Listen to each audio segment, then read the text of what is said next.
tour de magie de début de vidéo, il vous a plu? Les amis, aujourd'hui on va parler d'une théorie. Encore une fois, j'adore ça, ça me passionne. On a commencé par parler des reptiliens, puis on a parlé de l'intelligence artificielle, c'était intéressant, en se disant que éventuellement elles allaient dominer le monde, les petites intelligences artificielles. Puis on a parlé de la zone 51 et des aliens qui sont peut-être ou peut-être pas là-bas. Je le rappelle, tout ça c'est des théories, il y a rien qui prouve que c'est vrai, rien qui prouve que c'est faux. Je préfère désamorcer une fois de plus, voilà, que les gens prennent pas trop ce truc au sérieux, parce que j'ai reçu des mails de gens qui soupçonnaient leur prof d'être un reptilien et qui m'en parlaient en mode hyper sérieux. C'est des théories, attention. Les amis, maintenant on arrête de parler, on arrête les conneries, on rentre dans le cœur du sujet. Ce qui est cool avec cette théorie, c'est qu'elle est très récente. Elle date de 1 mois. Bon, je voulais faire la vidéo avant, mais je pouvais pas parce qu'il y avait pas encore tous les éléments, etc. Et j'aurais pas pu raconter le truc bien. Maintenant je peux, c'est passé. Ça a commencé le 13 mars sur Twitter lorsqu'un utilisateur comme vous, comme moi, a partagé un message vocal trop bizarre qu'il a reçu sur son téléphone. Peut-être avez-vous suivi cette histoire ou pas, je sais pas. Moi en tout cas, je l'ai suivi grâce à quelqu'un qui m'a mentionné à ce moment-là et qui m'a dit: Lucas, intéresse-toi à ce truc, je suis sûr tu vas kiffer. Il avait juste. Il me connaît bien, il me connaît mieux que ma maman, cet homme, hein. Paul ou Julien, je sais plus ton nom. Peut-être Thierry. Bref, le 13 mars, un utilisateur du nom de Tai demande de l'aide aux tweetos pour déchiffrer un message vocal trop bizarre qu'il vient de recevoir. Alors ce message vocal, qu'est-ce qu'il raconte? Eh ben écoutons-le ensemble. Sierra, Delta, Alpha, November, Golf, Echo, Romeo, Sierra, Oscar, Sierra. N'est-ce pas creepy sans déconner? Imaginez-vous recevoir ce message sur votre boîte mail. Moi j'aurais fait comme ça et j'aurais partagé sur Twitter, j'aurais dit: qu'est-ce qui se passe? Qu'est-ce qui m'arrive? Alors les tweetos sont immédiatement intéressés à son tweet. Il y a eu plus de 150 000 RT sur son tweet parce que tout le monde s'est dit: what the fuck, qu'est-ce que c'est que ce bordel? Le message utilise l'alphabet phonétique de l'OTAN, c'est ce qui est entre autres utilisé pour les communications radio parfois. C'est un truc qui est utilisé normalement surtout par l'armée ou les secours ou la police. Pour le déchiffrer c'est assez simple, en gros faut juste garder la première lettre de chaque mot et ça te donne d'autres mots. Voilà, par exemple, je sais pas moi, pour dire Squeezie, ben tu dis Sierra, Québec, uniforme, Echo, Echo, Zulu, India, Echo. Voilà, ça fait Squeezie. Ok, je vais pas vous faire travailler aujourd'hui, vous pouvez ranger les stylos et les cahiers. Tai a déchiffré le message vocal pour nous et ça donne: danger SOS, it is dire for you to evacuate because you they are not human. SOS, danger SOS. Ce qui en français nous donne: danger SOS, il est terrible pour vous d'évacuer, soyez prudents, ils ne sont pas humains. SOS, danger SOS. Je change d'opérateur tout de suite. Jusqu'à là on peut se dire: putain c'est un canular, je suis pas le seul à l'avoir reçu, énormément d'autres gens ont dû le recevoir, ça fait peur, mais voilà, bon, bien joué la blague. Juste là moi je trouverais ça dingue que des gens prennent le temps de mettre au point des blagues de ce genre là qui font vraiment flipper les autres quoi. C'est vraiment pas gentil du tout comme blague, c'est l'inverse d'une blague mon gars. Dans le message à la fin il y a aussi une série de chiffres.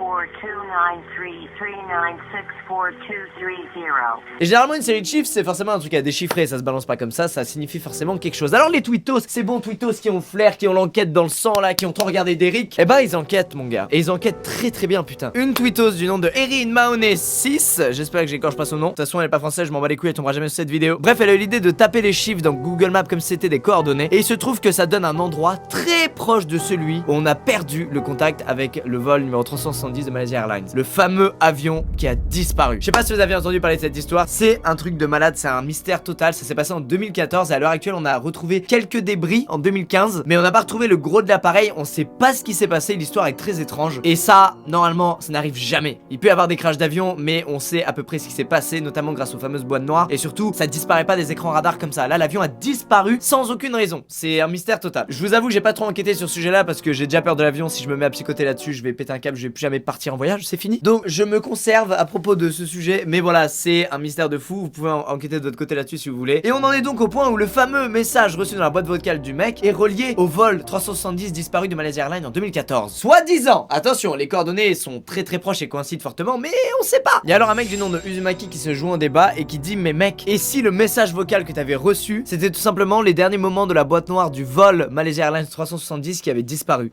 Damn it! Alors pour ceux qui savent pas ce que c'est une boîte noire, c'est un truc qui est dans l'avion qui enregistre tout ce qui se passe et comme ça en cas d'accident ou de crash, et ben on la récupère et on analyse les données pour comprendre ce qui s'est passé et pour pas que ça se reproduise. Voilà, ça a contribué au fait que l'avion soit le moyen de transport le plus sûr du monde. Il y a eu pas mal de théories sur la disparition de cet avion, dont énormément qui parlent d'aliens qui auraient kidnappé l'avion ou à l'intérieur de l'avion l'un des passagers était pas humain et voulait du mal aux gens, enfin bref. Alors qu'est-ce qui s'est passé avec ce putain d'avion et est-ce que ce que Tai a reçu sur sa messagerie c'est bel et bien la boîte noire qui lui a parlé? Est-ce que quelqu'un a pris contrôle de l'avion? Est-ce que quelque chose a pris contrôle de l'avion? Ah, Internet devient fou. Mais alors pourquoi les infos de cette boîte noire auraient atterri dans la messagerie de notre ami Tai? Ça n'a rien à foutre là, qu'est-ce qui s'est passé? Uzumaki continue dans sa théorie des boîtes noires et il dit qu'il y a eu des grosses tempêtes solaires, que quand il y a une tempête solaire ça augmente le magnétisme dans l'air, et qu'en augmentant le magnétisme dans l'air, le signal aurait été amplifié pour atteindre le téléphone de Tai. C'est un peu gros comme théorie. Là on commence à se dire ok, on est définitivement dans de la fiction, mais c'est pas tout. Le lendemain, Tai reçoit des tas de messages d'inconnus parce que son tweet attire la curiosité mais de milliers de personnes. Il lâche des screens de certains de ces messages, dont l'un qui est écrit en indonésien et l'autre qui est écrit en code morse. Il va alors traduire celui qui est écrit en indonésien et ça nous donne en français: évacuez, s'il vous plaît, envoyez de l'aide, il y a des prisonniers, c'est l'effondrement des nations.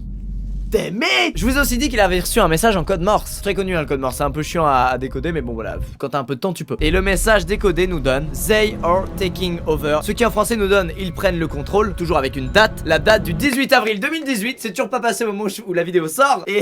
Et là, il y a masse gens qui ont psychoté, qui ont dit ah putain les aliens arrivent le 18 avril. Ça a spéculé comme ça dans tous les sens. Et Tai, qu'est-ce qu'il a fait? Il a désactivé son compte Twitter. Tout le monde s'est dit putain le gars il a balancé son gros fake monté de toutes pièces et il se casse comme ça. Vieux conspirationniste de merde. Ce mec là a accepté un appel Skype avec un autre youtubeur dans lequel il a l'air hyper sincère déjà. Et il dit que c'est vraiment pas lui qui a créé ce message vocal, il a vraiment reçu ça. Il est vraiment allé sur Twitter en disant putain c'est quoi, aidez-moi, je comprends pas. C'est pas du tout un gars qui croit aux théories conspirationnistes de base et ses potes pareil. Et en fait il expliquait qu'avec la proportion que ça a pris, déjà il recevait énormément de messages, dont beaucoup de messages de haine. Du coup on est là avec toutes ces infos. À partir de là, qu'est-ce qu'on fait? Il faut se dire que ce message vocal il a probablement été créé par quelqu'un qui a envoyé ça à Tai. Tai avait quelques milliers de followers, donc c'est judicieux en plus d'envoyer ça à un mec à quelques milliers de followers. Le gars savait que de base ça allait faire un peu de visibilité et que ça pouvait partir en gros buzz, et c'est ce qui s'est passé. Donc a priori on dirait au final un jeu d'énigmes. Et peut-être qu'il y a plein d'autres gens qui ont reçu le message mais qui sont tout simplement pas sur les réseaux sociaux, qui l'ont juste supprimé et qui s'en battaient les couilles. Bref, Tai lui il l'a partagé et malheureusement ça l'a mis sous le projecteur. Vraiment, c'est, je vous ai dit, la vidéo elle a fait plus de 8 millions de vues. Le pauvre tout ça l'a dépassé, du coup il avait désactivé son compte Twitter, il était revenu sous un autre nom, mais du coup il avait une photo comme l'autre compte, donc les gens pensaient que c'était un fake et il s'est repris encore plus d'insultes, enfin le pauvre. Tout ça pour vous mettre en garde sur ce que vous partagez sur les réseaux sociaux. Ça peut vous mener comme Tai à de très très gros problèmes. Même un message vocal bizarre comme ça on se doute pas, mais ça peut vraiment vous amener à de la haine, à recevoir de la haine, et c'est putain c'est triste. Moi ce que j'en pense, je pense que tout ça c'est un gros jeu orchestré par des petits malins, mais très très malins, parce que le jeu va encore plus loin. Les gens ont continué à trouver des trucs, à déchiffrer des choses, et je trouve ça beau. Voilà, ça fait passer le temps aux gens, ça les rassemble. Donc c'était pas mal intentionné, mais c'était maladroit vis-à-vis de Tai qui s'en est pris plein la gueule. Après certaines personnes pensent que il s'agit vraiment d'un avertissement, qu'il y a vraiment eu une histoire d'alien dans le vol 370 de Malaysia Airlines, que Tai n'aurait jamais dû recevoir ça sur sa messagerie vocale, que c'est un truc qui est confidentiel. Alors croyez ce que vous voulez dans l'histoire. Moi j'avoue, je pense que c'est juste un jeu que des gens ont mis au point, et je trouve ça tout aussi génial. À vous de vous faire votre avis sur cette histoire, mais voilà, je voulais vous en parler parce que j'ai suivi le truc et je trouvais ça génial quand tout le monde cherche des preuves à déchiffrer les trucs, tout le monde se rassemble autour de quelque chose, et je sais pas, ça m'a vraiment fait plaisir de voir ça. Ou alors les aliens arrivent le 18 avril prochain pour nous exploser la gueule. Merci d'avoir regardé la vidéo, je vous fais des gros bisous, c'était génial, n'hésitez pas à l'aimer si elle vous a plu, si vous voulez d'autres théories comme ça. J'adore en ce moment vous parler de ça, j'espère vraiment que ça continue à vous plaire, on apprend des trucs. Alors là, il y avait pas trop de science, contrairement à l'intelligence artificielle ou la zone 51, c'est vraiment que des théories, c'est juste l'histoire d'un mec qui a reçu un message, et je trouve ça fou en fait.